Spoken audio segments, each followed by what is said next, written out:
FAM. This one is heavy. Like, this isn't your average, he left me on red story. This is one of those posts that makes you stop scrolling and just sit there for a second. So listen. A 22-year-old woman writes in, and she's talking about how she's still seeing, the man who raped her. Not an ex, not someone complicated, no, the man who raped her. And before you go, oh my God, why? She literally says, please don't judge. She explains she grew up in a world where abuse was normal, where the only kind of care she's ever known came with pain attached. She's 22, he's 46, and she doesn't even love this man. She knows he doesn't love her either, but she goes back because at least when he's around, she's not completely alone. And y'all, that line right there, I'm okay settling for abuse if it means I have someone to hold me. That broke me. Like, imagine being so starved for genuine affection that the only version of love you believe exists is the one that hurts you. She talks about how her neighbor growing up was beaten, raped, pushed downstairs. She talks about leaving home at 15 and older men taking care of her.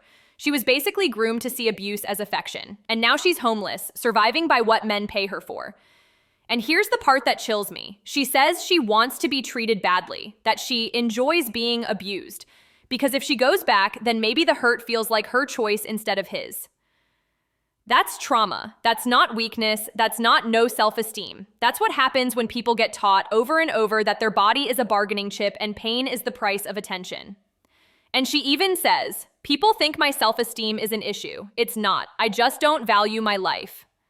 Do you hear that? This is a young woman who's been denied the proof that real, safe love even exists.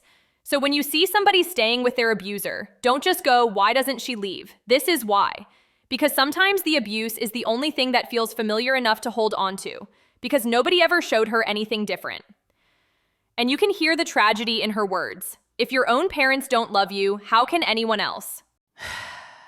Y'all, this isn't just a story about one girl and one man. This is what happens when abuse goes unchecked for years. This is what it does to a person's wiring. If you're listening to this right now and you've been in something like this, you're not broken. You're not beyond help. What you survived is not your fault. What you accept now doesn't define your worth. And if this story feels a little too close to home, please reach out, whether it's a friend, a hotline, or someone safe you trust. In the US, there's the RAINN Hotline 1-800-656-HOPE. And if you're outside the US, look up local crisis resources. You deserve real safety, real love. This one, it hit hard.